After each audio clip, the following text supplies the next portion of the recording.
So what we have here is a very special unboxing video care of ASUS. So actually, alam ko na kung ano to. This is going to be a 5080 card. But other than that, wala akong idea kung ano siya. So we'll unbox it. Iniisip ko yung Astral. Pero iba siya. It's actually ASUS Prime. Ooh! Yung isang napansin ko agad, like immediately napansin natin, for an 80 series card, it's very small. Tsaka very narrow siya. At least for this particular line, ang focus niya is SFF. And we're going to be featuring that later. It's a 2.5 slot card. Tapos 306 millimeters. For an 80 series card, that's very small. I think yung pinaka malapit lang doon would be the ProArt series. Pero titingnan natin kung re-release nila yun. But for now, what we have is the Prime. Actually, sa CH170, CH160, ang alam ko kasi 305 millimeters yata yun. So unfortunately, hindi siya kasya. Pero actually, nagbasa ako ng ilang Reddit posts. And kasi may iniisip akong, basta this is for a completely different GPU. Nakapagkasya sila ng 307mm sa CH170. So, in theory, this is going to work there. Pero, tingnan natin. So, let's continue with the unboxing. Oh, gold. Ayan. Basta ASUS napaka-premium nung unboxing ano eh. Kahit saang line nila, kahit dun sa dual lang nila, ang ganda eh. Tapos, dito ako curious. Okay, so kailangan niya nung tatlo kung wala kayo nung ATX 3.1 na or 3.0 na kung PSU. You do have this adapter. May konti pang things. I think this is yung parang igaganyan mo siya para makable manage siya ng mapakaganda. And on to the main event. This is the GPU. That's so beautiful. Nagtatampo na kami sa ASUS kasi bakit bukas na yung box ng ano. Pero meron pa siyang seal. So, this is a completely brand new card, I think. And then, I'm so excited. Grabe. Damn! Grabe ang nipis niya, dude. Ang nipis niya. Medyo nasa mahaba lang siya. The one thing na I really like is itong curve na to. Mapapakita ba natin? Ang curve na to. Damn! ProArt inspired. Grabe. ProArt pero, hindi ko alam kung they're in line dun sa Prime. Kasi di ba yung mga Prime na motherboards nila, yun yung medyo nasa low end. So I'm guessing this is yung like lower end na line. Pero hindi tayo sure dun. Hindi siya mukhang low end. Sobrang premium no feel niya. Actually, meron tayong Fractal Terra. Itetest natin to mamaya. Pero like hindi naman sobrang test na test. Titignan lang natin how it would fit dun sa Fractal Terra, which is one of the more premium cases when it comes to SFF. And notorious siya for being really restrictive. So, tingnan natin kung kasya nga to. I guess pwede ko siyang i-peel ASUS, no? I-peel ko talaga to. Nakakuha ka na ng approve. Okay, so we'll do the peel na. Bahala na. There we go.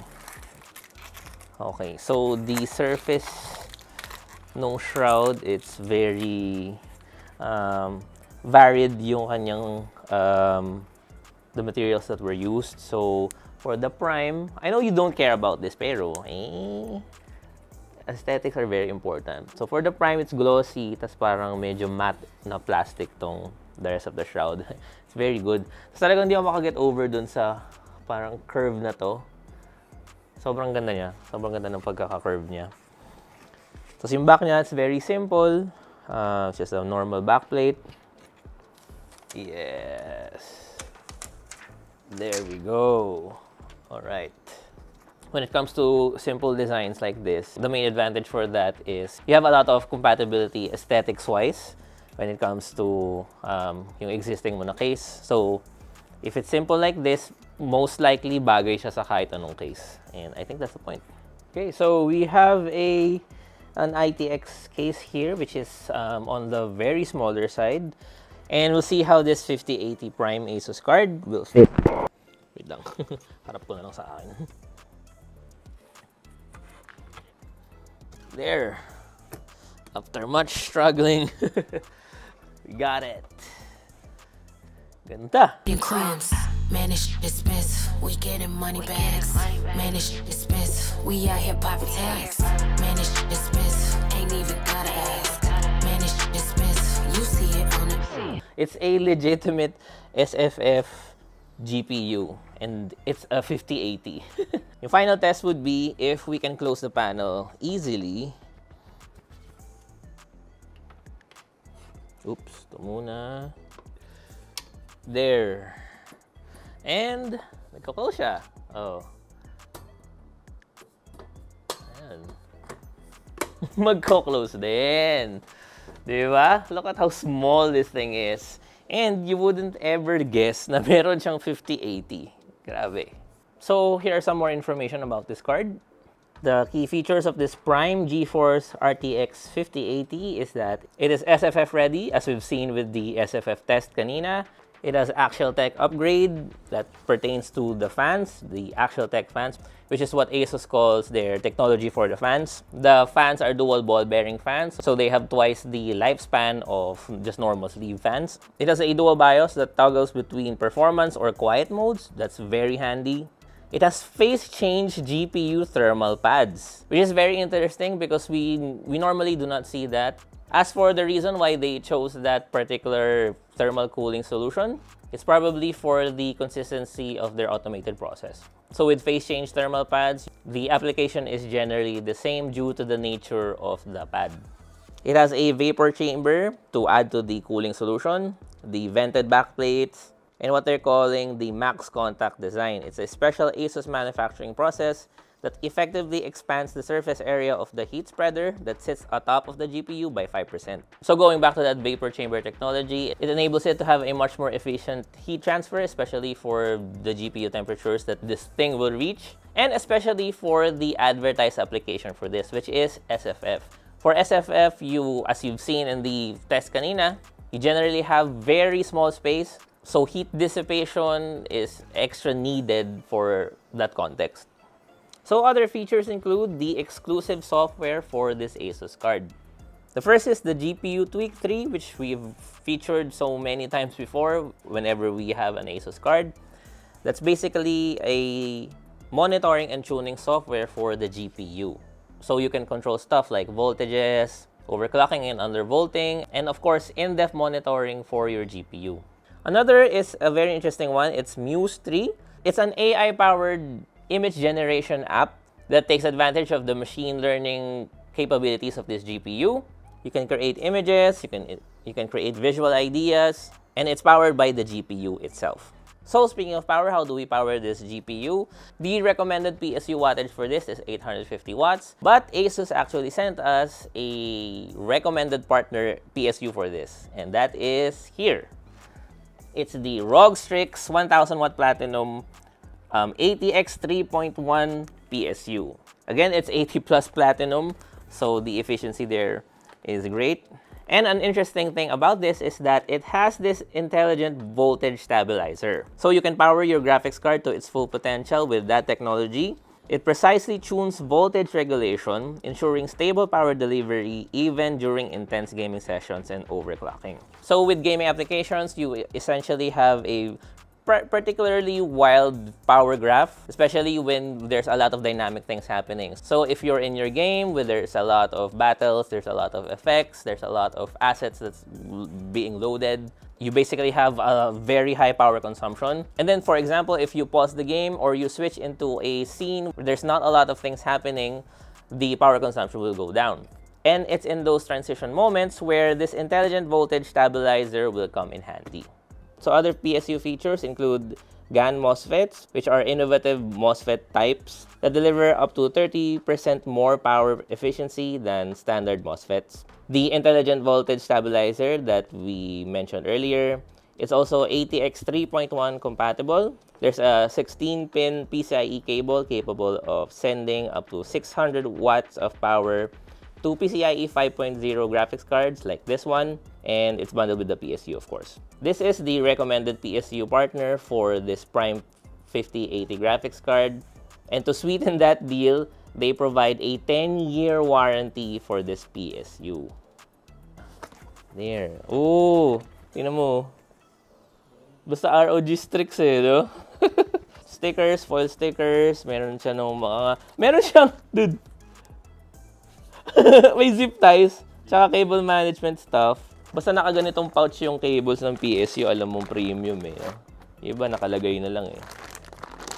Lagay lang natin dito. The PSU itself.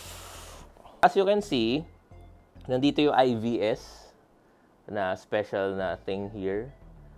So, it's a separate cable talaga. Tapos, yun. Makikita rin natin na recessed yung on and off switch niya. This is good kasi sometimes pagka nakaka-install na siya sa PCs natin, yung karamihan doon sa mga ibang PSU display, PSU designs, nakalabas to.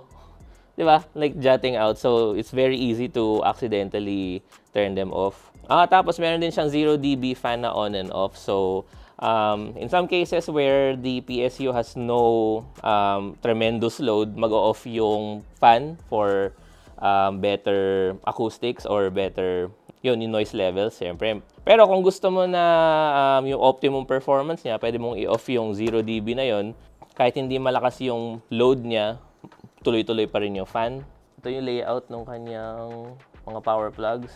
So, tinitingnan ko dun sa instructions nila, yun nga, hindi ko nga mag-gets ito. Pero para mag-gets natin, buksan na lang natin yung cables so we can demonstrate it. So, halatang-halata na ito yung PCIe or yung 12-volt high power. Tapos, meron siya nung separate na ganito. Pero, I don't know how you would... gets. Okay. So, yung kanilang 12-volt high power is like this. Normal lang siya dun sa end ng GPU, of course. Yan. So, lalagay mo siya dito. Tapos, nagta-terminate siya sa iba. So, eto, ganito siya. Like, normal siya papuntang PSU. And then, meron siyang ganito. What? Ay, ito yung, yun nga, yung intelligent voltage stabilizer. Hindi ko alam kung sa ROG lang yun. Pero, the way it works is, yan, lalagay mo ito, itong end na to. Make sure it's labeled as the PSU. Lalagay mo siyang pa ganito. And then, yung purple, which is yung IVS, lalagay mo rin siya na ganun. That is so cool. Tapos, papunta to dito. Hindi ko na iti-test, pero papunta siya dun sa GPU. So nga, as I mentioned, yung purpose nito is, kumbaga may intelligent thing na nangyayari dito where it regulates the power for the PSU. For the GPU. So, for example, nag-games ka na very demanding, so kailangan niya nung biglang mataas na spike ng power consumption, bibigay niya yun. Tapos kung bawa nag-pause ka or like pumunta ka sa menu, syempre bababa yung power consumption, tapos or like nasa hindi ka masyadong demanding na scenes, bababa talaga yun. So yung fluctuation na yun yung kanyang nire-regulate. Which is great, no? So yung regulation na yun, hindi na siya solely sa motherboard lang. Yung PSU yung nag-provide din nun. Which is, you know, really nice for something as expensive as this. Wala pa tayong pricing nito. Pero if you have something as precious as itong 5000 series na high-end na GPU, of course, you'd like that intelligent voltage stabilization. So basically, that's it. This is just an unboxing and first impressions of the 5080 card. Specifically, this Asus Prime 1. Unfortunately, as of shooting, and we have to... Asus! Bakit ayaw? Ba't pinapabalik mo sa amin na agad? Unfortunately, we have to bring this back immediately. And as of shooting, there are no drivers available for this yet. So we can't get any like performance or game testing for this. But we're very excited. We're also very excited with NVIDIA's and of course Asus's initiative to further support ITX builds. Most of us here in the shop are ITX enthusiasts, and having options like this truly excites us. Kasi babalik agad. Wag muna. Yeah, very excited for this. Check them out.